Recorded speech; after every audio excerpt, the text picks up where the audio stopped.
My sweet dear friend and patient, Katy Perry, was shooting a video called the Dark Horse video.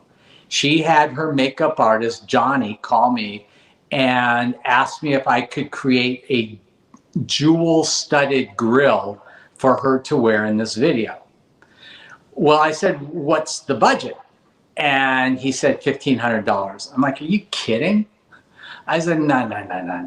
So I called my friend Cheryl Albert, who owns the largest jewelry store in Beverly Hills called 14 Karat. And I said, Cheryl, can I have $1 million in jewels on consignment for this video with Katy Perry?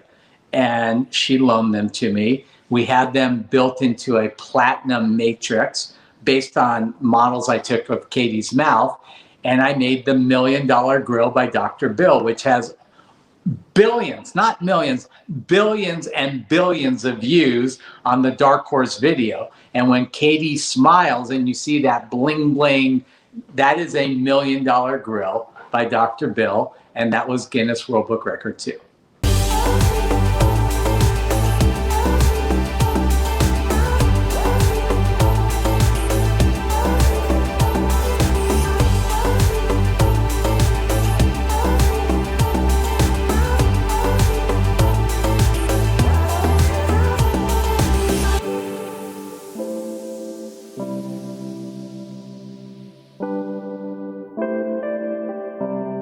Hey, what's up, everybody? Welcome to a brand new episode of the None of Your Business podcast. Hey, empty chair here today. Lacey is taking the day off, so it's just me. And don't worry, you're going to love today's episode. Today, we are hanging out during the duration of the entire episode with somebody who's just absolutely going to blow your mind. You're in for a real treat today. We have with us today Dr. Bill Dorfman, and he has you got to go look. The website is BillDorfmanDDS.com. All you got to do is click on the About Us, because we would just read this for if all I did was read the Lifetime Achievement Awards, and I'm going to ask him how he gets so many dang Lifetime Achievement Awards, 16 of them. We would be here for the whole rest of the podcast. So let's just bounce Dr. Bill Dorfman in. Dr. Bill Dorfman, welcome to the None of Your Business podcast. Hey, how are you? And by the way, I have 20. You tacked on 4 more. 4 more between the time you read it. Let's just jump right into it. How do you get 20 Lifetime Achievement Awards? Most people are lucky if they get 1. So you're basically doing like 20 lifetimes. You must be doing like 20 lifetimes every 2 of your Earth years. Let's just say I try really hard. I don't know. I also have 2 Guinness World Book Records. Tell us about that. What are those for? Well, okay. I'm going to fast forward for a second so this all makes sense. We'll come back. I run a very, very inspiring motivational leadership program. It's a nonprofit for high school and college kids called LEAP. And every summer we put on a 1-week program where we teach students the skills to be successful in life. And there's a lot of things that we really focus on in LEAP, and I'll probably bring a lot of them up while we're talking today. But I feel like I've succeeded if I can get them to walk away with 2. And the first is, don't wait for opportunities in life, make them. And the second is, when you do get an opportunity, don't take it, master it. And so Guinness World Book Record number 1, I was at a dental conference trying to raise money for LEAP because it is a nonprofit, and 60% of the kids who come to the program don't pay for the program. They're A+ students from impoverished families. And out of the blue, some woman sitting next to me says, I will donate $100 to LEAP if Dr. Bill will shave his head. And I looked at her, and the guy jumped off the stage, runs down, puts a microphone in my face and says, what do you think? I said, are you crazy? I'm not going to shave my head for $100. He said, well, what will it take? I said, $100,000. I said, you get $100,000 pledged right now, right here, and I'll shave my head. Well, wouldn't you know, 100 dentists stood up and pledged $1,000 each, and we raised $100,000 right there. Well, I wasn't going to shave my head right there because I was in the middle of filming the doctors. And so I called our producer and I said, look, I have to shave my head. I mean, I have to for this money. So he said, let's do it on the show and see if we can raise more. And we did. We raised $121,000. And Travis, the host of the show, the tall, handsome guy from The Bachelor, who was the ER doc, shaved me bald. And I'm driving home in my car, bald as bald can be, thinking, who does this? Nobody. And I called my publicist. I said, you know what? I bet you this is a Guinness World Book record. And sure enough, there was no Guinness record for shaving your head for charity. So, and I had all the evidence because it was on national TV. So we submitted it to Guinness and I got my first Guinness World Book record. Number one. Number two, my sweet dear friend and patient, Katy Perry, was shooting a video called the Dark Horse video. She had her makeup artist, Johnny, call me and asked me if I could create a jewel-studded grill for her to wear in this video. Well, I said, what's the budget? And he said $1,500. I'm like, are you kidding? I said, no. So I called my friend Cheryl Albert, who owns the largest jewelry store in Beverly Hills called 14 Karat. And I said, Cheryl, can I have $1 million in jewels on consignment for this video with Katy Perry? And she loaned them to me. We had them built into a platinum matrix based on models I took of Katy's mouth. And I made the $1 Million Grill by Dr. Bill, which has billions, not millions, billions and billions of views on the Dark Horse video. And when Katy smiles and you see that bling bling, that is a $1 Million Grill by Dr. Bill. And that was Guinness World Book record too. I love it. All right. One of the trademarks of our show, you are wildly successful, and we're going to roll it to that. But oftentimes when we interview guests that are super successful, it's easy for the audience to just think, well, you know, you must have been neighbors with Katy Perry. You must know, well, maybe you have all of these connections, or your parents facilitated all of this, so roll us back to your beginnings. As you begin this journey, did you know for sure you were going to end up here where you are today? And what were some of your major obstacles or downfalls along the way? First of all, I grew up in Granada Hills, family of 5, and we were very, very financially challenged. I started working at the age of 5 and never stopped. My parents literally never bought me anything my whole life. I mean, I wanted Levi's. My mom said, go get a job and get them. They paid for my doctor and my dental bills. That was it. But other than that, I bought my own car. I put myself through college. I put myself through dental school. I started working at 5 pulling weeds. When I was a little bit older, I worked in a nursery school as a janitor. From there, I worked at Ralph's as a box boy. From there, I worked at Swenson's as an ice cream server. From there, I started college. I worked as an escort for the university, driving dignitaries around. And I mean, and a multitude of bizarre, weird jobs along the way. But I never, ever stopped working. So nobody ever gave me anything. Nobody handed anything to me. When I started my dental practice, I joined every networking group, club, association in the world that I could, from the Chamber of Commerce to everything. I mean, I was out there meeting and greeting. Every time I went to the gym, I've got 2 or 3 new patients. I mean, everywhere I went, because 50% of the general population doesn't have a dentist and needs one. So 50% of the people I meet are potential patients and clients. And I built and built and built. And then a very fortuitous thing happened early in my career.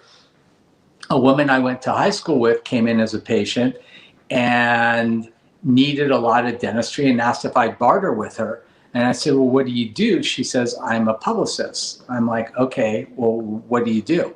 So she explained it to me. I thought, sounds cool. I'll give it a try. And she kind of started making me more well known in LA.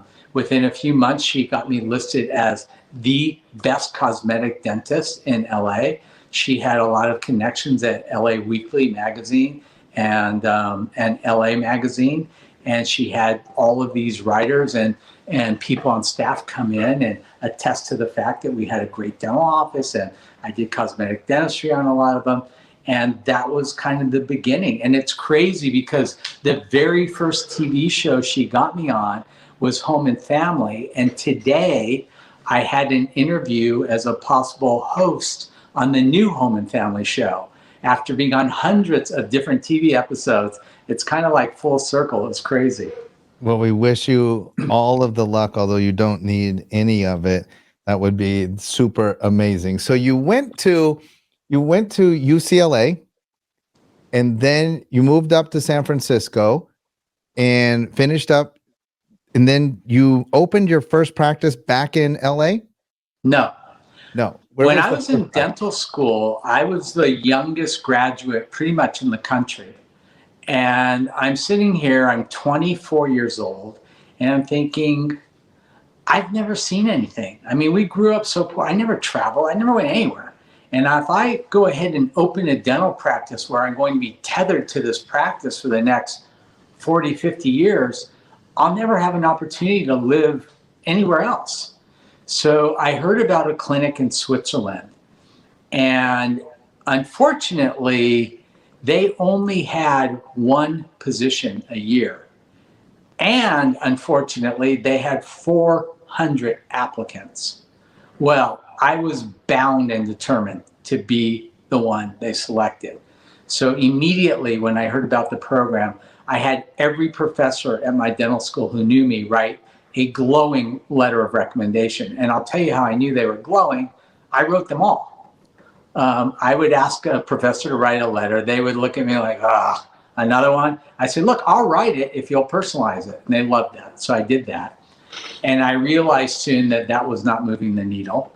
So then I started calling the director of the clinic. Well, back in 1983, it wasn't that easy to make a long distance phone call from San Francisco to Switzerland. It was a whole ordeal with the operator and the this and the that, but I did it. And I started calling this guy pretty much every week. And I soon realized that wasn't moving the needle either. So one day I had what I call at Leap a life-defining moment. And I don't even know where this came from, but literally when I had him on the phone, I said, can I take you to lunch? Why? I don't know. Somewhere I heard the best way to really get to meet somebody and network with them is to take them to lunch. So I asked him that. He said, yeah, but you're in San Francisco and I'm in Switzerland. I said, hey, no problem. I'll fly there, which was hilarious because I was broke. Like, it wasn't like I didn't have much money in my bank account. I didn't have a bank account. That's how broke I was, right? But he said yes, and I figured out a way to get the money. I flew out there, and he hired me. And by the way, you know how many people flew out there and met him in person? No. 0. Oh, you. So, and one of the things I tell kids at Leap, successful people do the things that unsuccessful people are not willing to do. And instead of being a paper, a dossier on his desk, I was a living, breathing person in front of him who showed emphatically that I really wanted to work there and be there and commit to that. And it worked. And it was a beautiful experience for me. I spent 2 years in the Alps. I learned how to ski. Et puis je parle français. Avant, je peux pas parler français. I'm completely fluent in French. I have tremendous group of eclectic friends from Switzerland and all over Europe. I mean, it was a really beautiful thing for me. So from there, come back to the United States to LA. To LA, and I had come home on the 4th of July to be with my parents after being there 2 years. And we went to a picnic, and they introduced me to a fellow they had gone to high school with who was a dentist who, fortunately was looking for a young associate. And so we kind of kept in touch, and he said whenever I moved back, I could work for him. And so the idea was I would work for him, learn, the trade, and then take over his practice. However, after being in his office for about a year and a half, my practice was busier than his. And he said, look, you don't need to buy my practice. You're doing well on your own. Open up your own office. And so I did. You attribute that your growth when you came back to the United States then to that same thing, right? That you were willing to wake up every day and do what others weren't. You spoke to people, you did everything, anything and everything to grow your business. Did you have any setbacks during that period of time when you were growing your business? I'll tell you what I really think my secret sauce was. And this is another thing that we teach at Leap. Copy genius. I researched and found the 5 most successful cosmetic dentists in Beverly Hills. And I called each of them and introduced myself and asked if I could come and spend, a few days in their practices. And I literally went in there like a sponge and watched everything they did and took copious notes, and then, instituted all of that in my practice. And literally within 2 years of opening my doors on my own, I had a busier practice than anybody in Beverly Hills by a lot. So you get the patient that comes in and wants to barter. This is super important, but I just want to hear you. I want you to validate this. If that patient had not come in, you would not have necessarily, by this trajectory, necessarily ended up on the route that you are. However, you would have still been ultra successful. You would have maybe been in a different niche, so to speak. You never know. So many pivotal moments happen in my career. For instance, I'm working out at the gym. A woman comes up to me and says, would you like to raise money for children's cancer research? Well, who wouldn't? Now, I wasn't wealthy at the time. I was just starting, but, everybody can help a little bit. She goes, you are a dentist, right? I said, yes. She goes, and you're single, right? I'm like, yeah, weird. She says, well, we're doing a bachelor auction and we need 10 bachelors for 1,000 women. We are going to auction you off and all the money will go to children's cancer research. You just have to go on a date with whoever buys you. I'm like, all right. Honestly, it was humiliating and stupid. However, the man in line next to me, I just got off the phone with before we started talking, was Robert Heyman. Robert became my best friend, like a brother. Robert is the son of Fred Heyman. Fred Heyman started Giorgio Cosmetics. In fact, Fred Heyman invented Beverly Hills. And, Robert and I became best friends. And when I started Discus Dental, Robert had a background in marketing and advertising and consumer products. I had a background in dentistry and a little bit in marketing. And we built that company and grew it from 0 to $1.3 billion in sales because of this charity auction. So go figure. You could have said to me, well, if you never went to that charity auction, who knows, right? But, it happened and it was awesome. And, we invented Zoom, not video conferencing, Zoom tooth whitening. And, soon after Zoom tooth whitening, of course, came LegalZoom and then Zoom video conferencing. But we were able to sell Discus Dental in a very, very successful strategic move to Philips in 2010. And that was another life-changing pivotal moment for me. So I want to get to Leap, but I want to have one more piece of advice for all of our service provider entrepreneurs that listen to the show. A lot of people, I mean, because you're very accessible via social media, people can see what you're doing, and it's amazing. But if you were talking to somebody who was, say, coming out of Switzerland, they were, just getting started, maybe even working as an associate with somebody, and they wanted to have a similar, not the same, but a similar trajectory, and not even of working with celebrities or anything of that nature, just a similar trajectory of success, what would be the best piece of advice that you would give them today? Copy genius. So to Copy look at, genius. I don't care what industry you're in, whether you're a doctor, a dentist, a chiropractor, a hairstylist. If you want to grow your business, open your eyes, look around, see who's doing it better than you, and see what they're doing and how you can improve. I mean, look, there are always people better than me. I learn from those people, and that's what you really need to do. I don't care what you're doing. There's always somebody who's going to be doing it better. See what they're doing, emulate that, and figure out how you can do it better. I love that. Tell us about Leap. That obviously is something that is very near and dear to your heart. How does Leap come to be?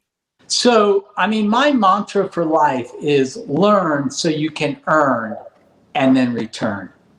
And I am in the return phase of my life. And so we started Leap 15 years ago. It's a nonprofit. I personally donate over $200,000 a year to the program so that, underprivileged kids can come to the program for free. And we teach these students skills to be successful in life. And we do it by bringing in amazing mentors and teachers and celebrities. I mean, I have yet to ask a celebrity patient of mine to be involved in Leap that has said no. And over the years, we've had, Anthony Hopkins, Paula Abdul, Mark Wahlberg, Kathy Bates, Michael Strahan, Usher, Jason Alexander. I mean, on and on and on and on. And then some of the best business minds in the world have come and spoken to these kids and just shared the secrets of their successes. I'm doing an interview with Richard Branson in a few weeks. I'm going to try and get Katy Perry on this next one. I mean, it's really, really amazing. It's life-changing for these kids. And so how does the program work? Tell us how the kids enter in. So if people knew. So Leap is a 1-week program at UCLA. It's always been in person. Of course, 2020, we did it virtually. Typically, we get about 450 kids. In 2020, we had over 1,000. It was all virtual. Last year, this last summer in 2021, it was 50 kids live and about 650 virtually.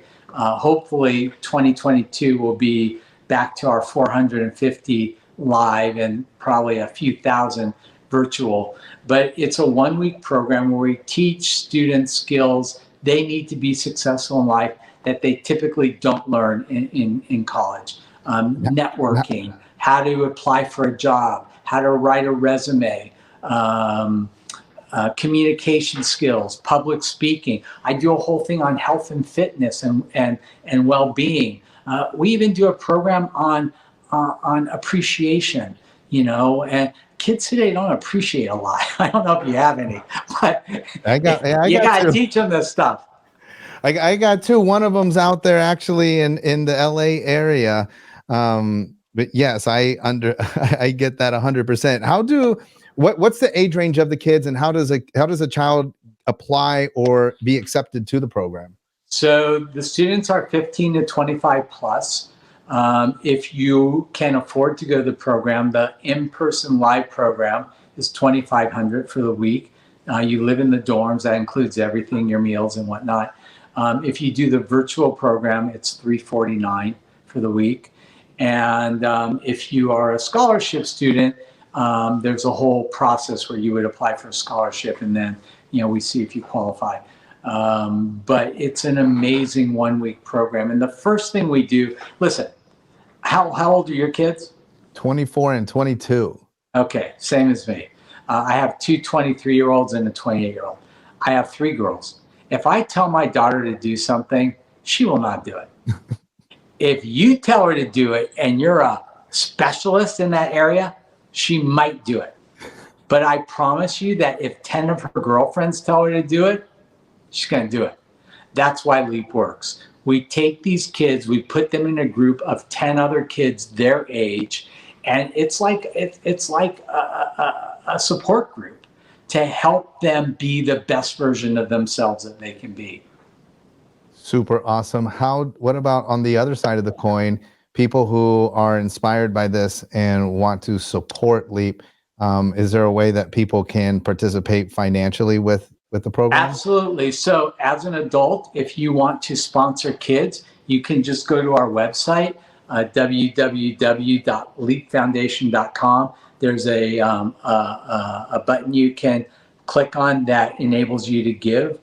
You can sponsor kids. If you want to come as a mentor, the program culminates on Friday with something we call a mentor workshop, where we get about 100 professionals sitting at tables.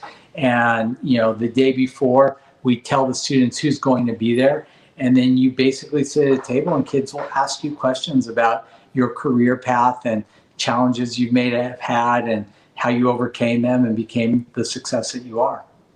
I love that. I think that our viewers will have some of each. www.leapfoundation.com. Go there. You can contribute financially. That's the easiest way. That's hey, I love what you're doing, Dr. Bill. I need to throw some money into the pot to make sure that you continue this great work. Or you can also apply to come in as a mentor. And I can already think of a few of our guests and a couple of our loyal listeners that have made massive contributions, mostly in the healthcare space. But I mean, outside of that, who would be really good in that space as well. What's next? I mean, with the television, how do you continue to make an impact now beyond just the dental world and now through LEAP? What comes next for you? Well, I'm actually launching 2 new products this year. One will hopefully come out before Christmas, and the other one early 2022. The first is a unique new take-home whitening process, which I hope to be a category killer on the market. I've invented quite a few, and this I think is my greatest, so I'm super excited about that. And the second is a really fun one. I don't like coffee. However, I like caffeine. So, I'm used to using energy drinks when I go to the gym. I just don't like them. So what I started doing was using no-dose, which is 200 milligrams of caffeine, and I would chew it up because it works faster when you chew it. But it doesn't taste that good. So I would take a gum ball and chew it with gum, and like in 10 minutes, I get a buzz and I'm ready to work out. So I'm making caffeinated chewing gum with 160 milligrams of caffeine, 120 milligrams of caffeine. And the trademark name, you ready for this? You're gonna love this. BuzzBalls. I love it. So we're gonna launch that. Actually do that. I'm your ideal client because I do not like coffee, and likewise, I also, with energy drinks, I only drink one drink. They should hire me because I drink Guru because it's organic, but it still tastes like a little bit like an energy drink. And mine's organic. Well, I'll tell you what. When we finish this podcast, text me your address because they're sending me 300 pounds of the gum that we did in a test sample, and they made too much. So I can give you a buzz from now till you're like 100. That's awesome. Absolutely. That is super exciting. And then tell us about what's happening with media. You tried out for the show. If that goes well, what does that look like? And if not, what other opportunities do you have in that space? I mean, look, there's always stuff going on. I'm still on the doctors. We're filming segments all the time. I just had an interview for another makeover show. This home and family show. I have such a fun time with with my kind of like TV career because my life doesn't revolve around it. You know, I mean, it's funny. Anthony Hopkins comes in. I'm like, he hates to be called Anthony, by the way. You have to call him Tony. I'm like, Tony, how are you? He goes, oh, Doc, I'm unemployed again. I'm like, Tony, you don't think they're going to hire you? He goes, you never know. You know, I mean, my world doesn't revolve around whether I do or don't get hired for a TV show. I'm still a dentist. You know, if they call me for a show, yeah, it's great. It's fun. I do it. But it's not like I need it to feed myself, right? So it's kind of a fun position.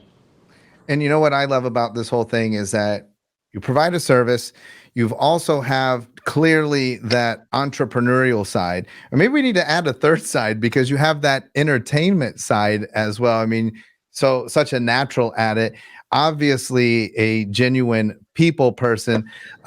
What in closing? What is your best tip to cultivate relationships? Because you obviously could not get to where you are without strong relationships. You mentioned one previously, that just sort of by happen chance. But then, like you said, when you have that opportunity, you master it. You've obviously become a master at relationships. How do you do that? Wow. I think to really cultivate great relationships, this is one of the things that I teach at Leap. When you talk to people, be interested, not interesting. People will engage with you much more when you're genuinely interested in them. I have had on multiple occasions interviews where all I did was ask the interviewee question after question after question. And at the end of the interview, they didn't realize it, but they knew nothing about me. All we did was talk about them the whole time.